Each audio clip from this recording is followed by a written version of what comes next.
ఒక్కొక్క సెటిల్మెంట్ కి 100 కోట్లు రావాలి. నెల తిరగకుండానే ఇండియాలో 100 సెటిల్మెంట్లు జరగాలి. పెండింగ్ లో ఉన్న ప్రతి గొడవ బయటికి లాగండి. వాళ్ళు అప్రోచ్ అవ్వకపోతే మీరే టచ్ లోకి వెళ్ళండి. కలెక్ట్ చేయండి అమ్మా.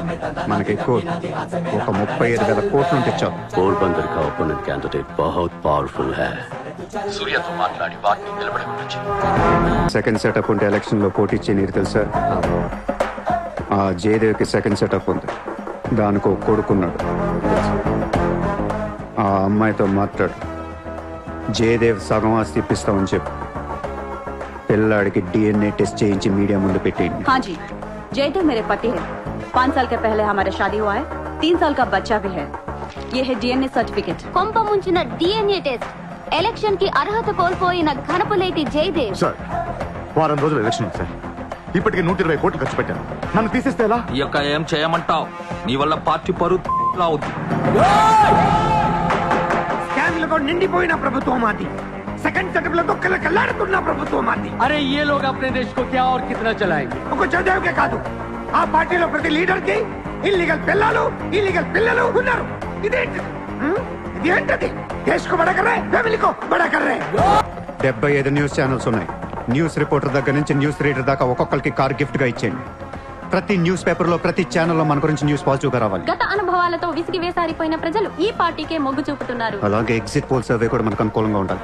सर्वे के हिसाब से ये पार्टी को 80% मतदान हुए हैं. నాకు ఎలాంటి ప్రోగ్రామ్స్ కావాలంటే మన పార్టీ ఫీవర్ తెలిసేలా ఉండాలి. అన్నదే గెలుస్తాడు.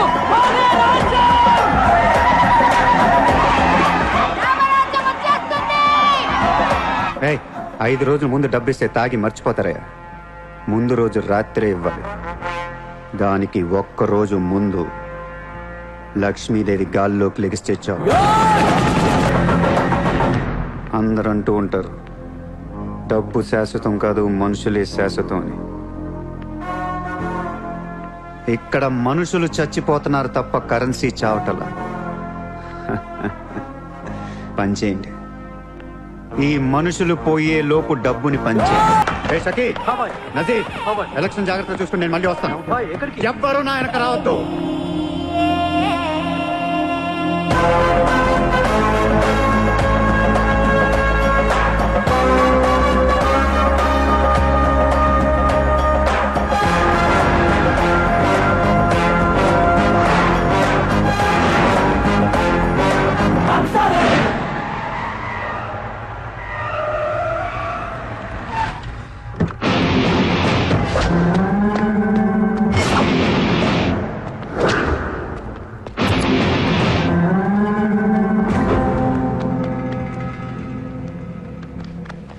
ఎరా, ఏం తెచ్చుకోలేదేంటి?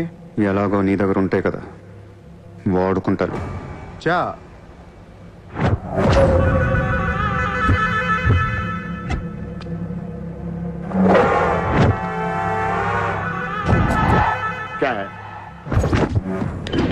లగా దియా నా వాట్ సార్. పొడిచావు, షూట్ చేసావు, ఇంకా కసి తీరలేదా నీకు?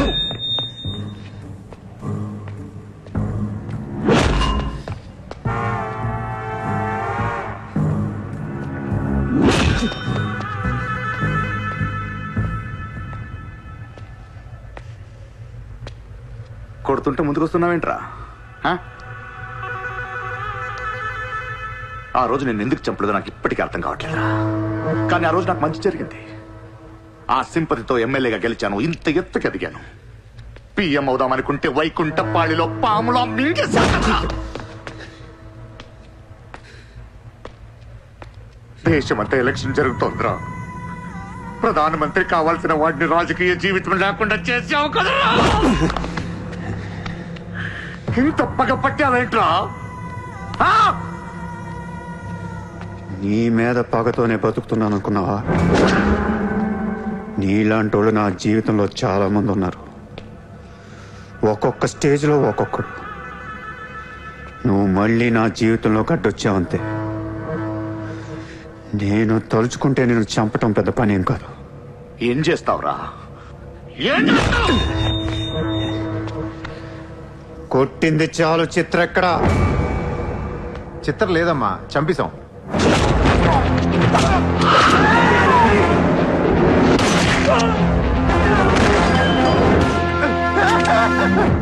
ఊరిని జోక్ చేశా. చిత్ర బతికే ఉంది. ఒక జోక్ వేస్తే 6 పోయారు ఇక్కడ. ఇలాంటి టైంలో జోక్ చేయకూడదు.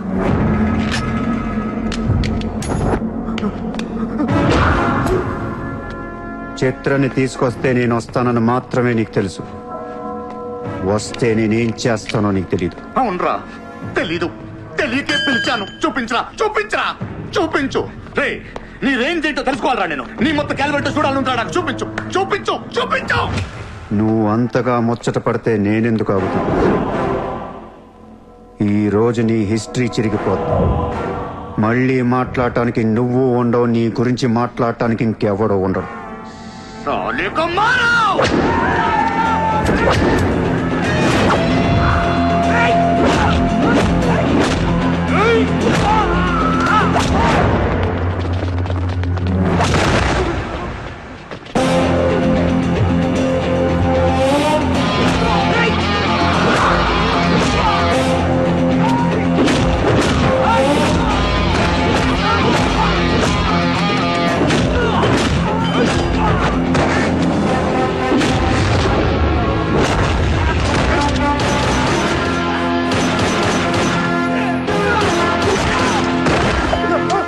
నోట్ చేయి.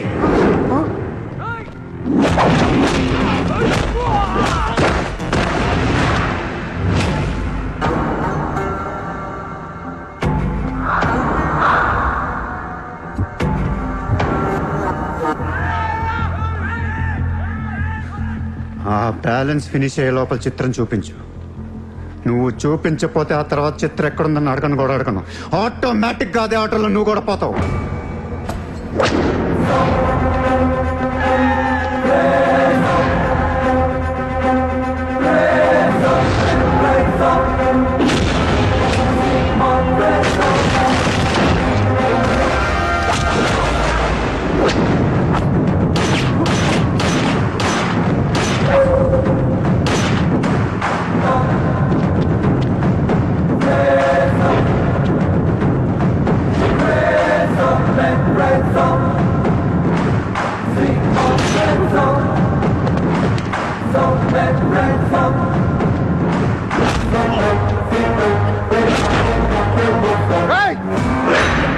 చంపేస్తావు, చంపేస్తా దీని, చంపేస్తా. వదిలే.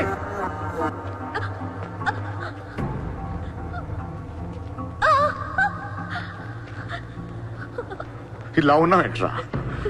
ఫస్ట్ టైం నా జీవితంలో బ్రతికితే చాలనిపించింది. అమ్మా, నిన్ను తను వదిలే. కావాలంటే నన్ను ఏమైనా చేసుకో. నేనేం చేయగలరా? నిన్ను చంపడం తప్ప ఇంకేం చేయగలను? నువ్వు చస్తుంటే చూడాలనుందిరా నాకు. గన్ను తీసి కాల్చాలనుంది నాకు. కాల్చు. కాలుస్తావా కాల్చుకోమంటావా? కాల్చుకుంటావా? ఏ విన్నావురా? కాల్చుకో, కాల్చుకో, కాల్చుకో, కాల్చుకో.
నేను లైఫ్లో అందరితో బిజినెస్ చేసి సక్సెస్ అయ్యాను, కానీ నీతో ఫెయిల్ అయ్యాను. I love you. నేను ఇంకా మోసం చేస్తున్నాను అనుకుంటున్నావు కదా? చచ్చిపోయేటప్పుడు ఎవడ అబద్ధం చెప్పడు. అలా అనకు, నీకేం కాదు. బుల్లెట్ దిగింది నాకా నీకా? నా ప్రేమ నిజం, నువ్వు బతుకుతావు. ఒకవేళ నేను పోతే వెళ్ళను గుడ్, కానీ నీ ప్రేమ నిజమై నేను బతికిపోతే ఇండియా తీర్చేస్తాను. భారతదేశపు 14వ ప్రధానమంత్రిగా గురు గోవింద్ పటేల్ రేపు ప్రమాణ స్వీకారం చేయనున్నారు. పదవి బాధ్యతలు స్వీకరించిన వెంటనే ఆయన ముంబై లీలావతి హాస్పిటల్లో కోలుకుంటున్న ప్రముఖ బిజినెస్ మ్యాన్ విజయ్ సూర్యను కలవడానికి వెళ్తున్నట్లు సమాచారం. జీవితంలో ఎన్నో కష్టాలు పడి ఈ రోజు సూర్య ఎక్స్పోర్ట్స్ అండ్ ఇంపోర్ట్స్ బిజినెస్ బ్యాంకుల అధినేతగా ఎదిగారు. సాక్షాత్తు ప్రధానమంత్రి ఈ రోజు మిమ్మల్ని చూడడానికి వస్తున్నారు. ఈ సందర్భంగా యువతకు మీరిచ్చే సందేశం ఏంటి? మీరు అడుగుతున్నారు కాబట్టి చెప్తున్నాను. జీవితం అనేది ఒక యుద్ధం. దేవుడు మనల్ని వార్ జోన్ లో పడేశాడు. Be alert, protect your self. Life లో ఒక గోల్ అంటూ పెట్టుకోండి, కసితో పరిగెత్తండి. పాడాలనుకుంటే కసిగా పాడేయండి, చదవాలనుకుంటే కసిగా చదివేయండి. లైఫ్ లో ఏ గోలు లేనోళ్ళు మాత్రం వీలైనంత త్వరగా చచ్చిపోండి. మీ వల్ల మాకు ఏ ఉపయోగం లేదు. గుర్తుపెట్టుకో, నీకంటే తోపెవడు లేడిక్కడ. నీకేదనిపిస్తే వచ్చి ఎవడి మాట వినొద్దు, మనిషి మాట అసలు వినొద్దు. నీ టార్గెట్ 10 మైల్స్ అయితే aim for the 11th mile. కార్తే దిమ్మ తిరిగిపోవాలి. చల్.